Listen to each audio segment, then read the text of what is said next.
Party ब्रह्मचारी के पिछले episode 386 में कहानी ने ऐसा मोड़ लिया जहां हर रिश्ता शक के घेरे में आ गया। पार्टी ब्रह्मचारी को मिले रहस्यमय खत ने उसकी जिंदगी का सबसे बड़ा सवाल खड़ा कर दिया, जबकि आरव को ऐसा सबूत मिला जिसने उसके भरोसे को हिला दिया। लेकिन एपिसोड 387 में कहानी और भी खतरनाक होने वाली है, क्योंकि इस बार 5 बड़े राज एक साथ सामने आने वाले हैं। पहला बड़ा हुक, पार्टी ब्रह्मचारी को मिलेगा दूसरा खत। सुबह होते ही उसके कमरे के दरवाजे के नीचे से एक कागज अंदर आएगा।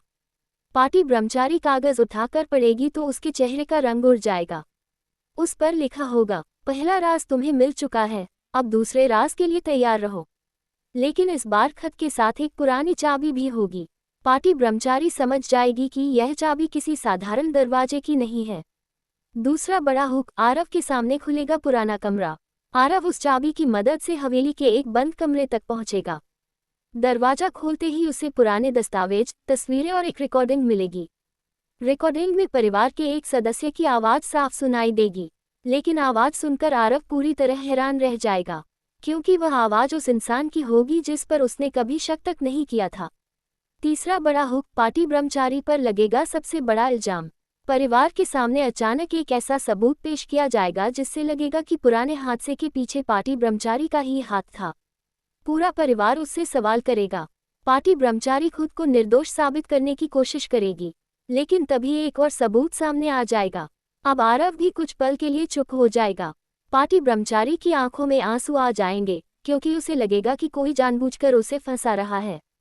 चौथा बड़ा हुक, असली गद्दार की निशानी। चौथा वारिस को हवेली के बाहर एक गाड़ी दिखाई देगी। उसे शक होगा कि यही गाड़ी कई दिनों से हवेली के आसपास घूम रही है। वह उसका पीछा करेगा। गाड़ी एक सुनसान जगह पर जाकर रुकेगी। अंदर से एक व्यक्ति बाहर निकलेगा। चेहरा साफ दिखाई नहीं देगा, लेकिन उसके हाथ में वही चाबी होगी जो पार्टी ब्रह्मचारी को मिली थी। अब चौथे वारिस को यकीन हो जाएगा कि असली साजिशकर्ता अभी भी परिवार के बेहद करीब है। पांचवा और सबसे बड़ा हुक, अतीत से लौटेगा एक ऐसा चेहरा जिसे देखकर सबके होश उड़ जाएंगे।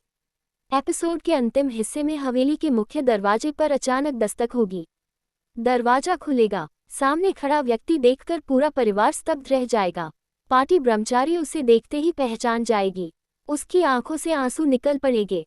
वह धीरे से उसका नाम लेगी, लेकिन वह व्यक्ति कुछ ऐसा कहेगा जिसे सुनकर आरव भी हैरान रह जाएगा। मैं यहाँ बदला लेने नहीं, सच बताने आया हूँ। इसके बाद वह एक पुरानी फाइल सबके सामने रखेगा। फाइल खुलते ही उसमें कई साल पुराने राज सामने आने लगेंगे। अब पता चलेगा कि जिस घटना ने इस परिवार को वर्षों तक बांट कर रखा, उसकी असली वजह कुछ और ही थी। लेकिन सबसे बड़ा सवाल अभी बाकी होगा। उस फाइल में एक ऐसा नाम लिखा होगा जिसे देखकर पार्टी ब्रह्मचारी के पैरों तले जमीन खिसक जाएगी। क्या वह नाम परिवार के सबसे करीबी इंसान का है? क्या आरव अब पार्टी ब्रह्मचारी पर दोबारा भरोसा करेगा? क्या पुराने कमरे में मिली रिकॉर्डिंग असली गद्दार का पर्दाफाश करेगी? क्या वर्षों पहले गायब हुआ इंसान सच में वापस आ गया है? और क्या एपिसोड 387 में आखिरकार उस मास्टरमाइंड का चेहरा सामने आएगा जो इतने सालों से सबको अपने इशारे पर चला रहा है?